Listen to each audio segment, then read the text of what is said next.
ውድ የአሃዱ ቤተሰቦች ኢትዮጵያ በተለያዩ ወቅቶች በተካሄዱባት ፖለቲካዊ ለውጦችና ነውጦች ውስጥ ታሪካዊ ማንነቷ ብሎም ቅርጿ ጭምር ተለዋውጧል።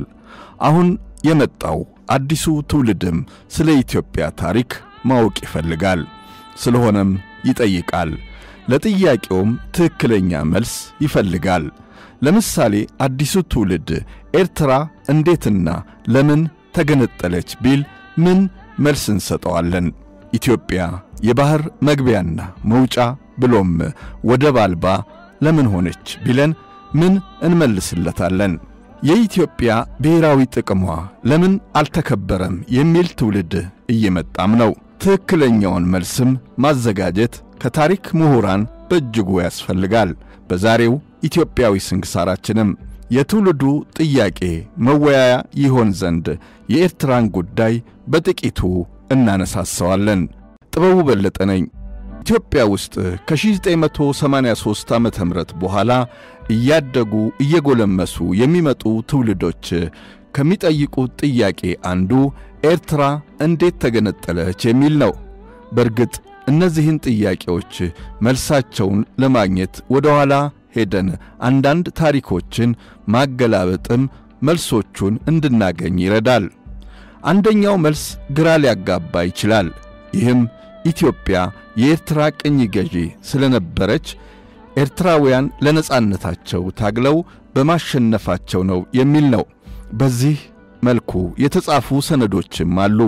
እነዚህን ሰነዶች ያዘጋጇቸው የኤርትራው ሻዕቢያና እንደዚሁም ደጋፊ አባላቶቻቸው ናቸው።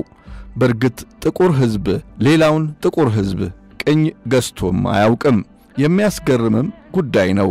ይህ ሐሰተኛ ትርክት መሆኑን ጠያቂውን ትውልድ ማስረዳትም ከምሁራን በእጅጉ ይጠበቃል።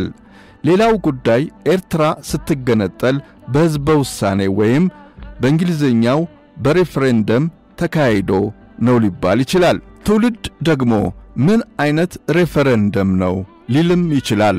አዎ የኤርትራ ሕዝብ ሁለት ምርጫ ቀርቦለት ነበረ። አንደኛው ነጻነት የሚል ነው። ሁለተኛው ደግሞ ባርነት የሚል ነበር። እነዚህን ሁለት ምርጫዎች የሚገርሙ እንደነበሩም ተጽፏል። መቼም ለሰው ልጅ ከሁለት አንዱን ምረጥ ተብሎ ሊቀርብለት የሚችል ጥያቄዎችም አልነበሩም። ምክንያቱም ሰው ሆኖ ባርነትን እንዴት ሊመርጥ ይችላል? ባርነት ማለትስ ምንድነው?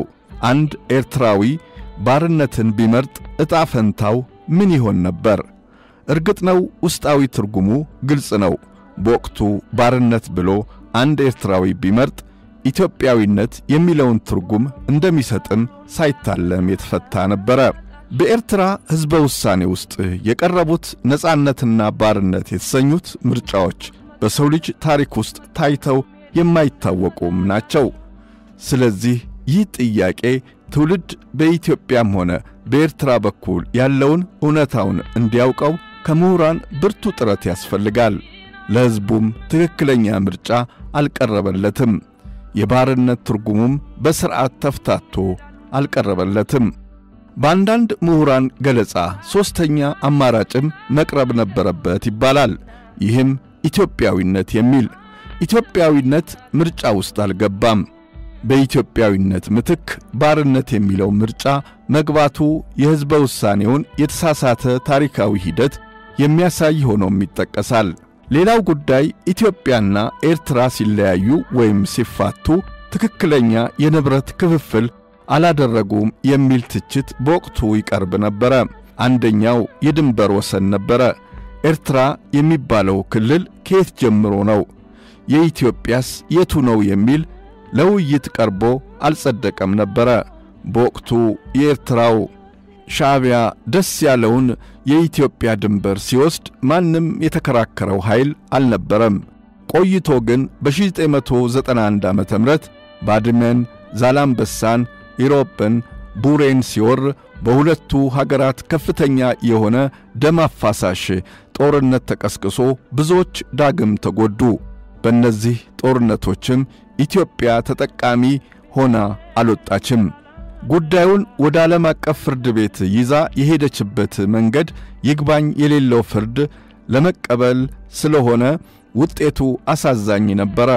የሆነ ሆኖ አሁንም ቢሆን የኢትዮጵያና የኤርትራ ጉዳይ ገና ያልተቋጩ ብዙ የታሪክ፣ የፖለቲካ፣ የኢኮኖሚና የማህበራዊ ጉዳዮች አሉት። እንደውም ነገሮች ከምን ጊዜውም በላይ አሁን ከኢትዮጵያ በኩል ጥያቄዎች እየጠነከሩ የመጡበትም ሁኔታ በሰፊው ይታያል። ለምሳሌ በወደብ ደረጃ ብናይ አሰብ ከተማና ወደቡ የኤርትራ ነው ተብሎ በሕግ የተጻፈ የተሰነደ ወይም የተከለለ ድንበር የተሰጠ እንዳልሆነ በዘርፉ ላይ ጥናትና ምርምር ያደረጉ ሰዎች ይገልጻሉ።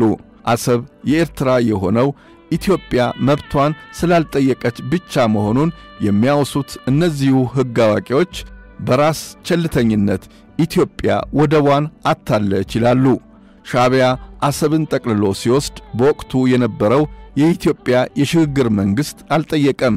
እንደውም በወቅቱ የነበሩት ታላላቅ ኢትዮጵያውያን እነ ፕሮፌሰር መስፍን ወልደ ማርያም፣ እነ ዩሱፍ ያሲን ወይም በብዕር ስሙ ሁሴን ዑመር አብደላ፣ አንጋፋው ጋዜጠኛ ሙልጌታ ሉሌና ሌሎችም በርካታ ጸሐፊያን ኢትዮጵያን የባህር በር የማሳጣቱ ድርጊት እጅግ የተሳሳተ ነው በማለት የጻፏቸው ሰነዶች ዛሬም ይነበባሉ። እነዚህ ጽሑፎች በተለይ ጦቢያ በተሰኘው ጋዜጣና መጽሔት እንዲሁም በወቅቱ ይታተሙ በነበሩ የነጻው ፕሬስ ውጤቶች ላይ ሕያው ምስክሮች ሆነው እነሆ አሁንም አሉ። ያን ዘመን በተለይ የኤርትራው ሻዕቢያ መንገንጠሉ እውን ባደረገበት ወቅት የኢትዮጵያን መብቶች በመጣስ ያደረጋቸው ሕገወጥ ተግባራትን የሚቃወሙ ብዕሮች በርካቶች ነበሩ። በዚህ ረገድ ስሙ ሁሌ የሚጠቀስ ዩሱፍ ያሲን የተባለው ሰው ነው። ይህ ሰው የአፋር አካባቢ ተወላጅ የሆነ ኢትዮጵያዊ ነው። በትምህርቱም ሊቅ የሚባል ነው። በኢትዮጵያ የውጭ ጉዳይ ውስጥ የሰራም ነው። በወቅቱ ነዋሪነቱ አውሮፓ ውስጥ በስደት ነበረ።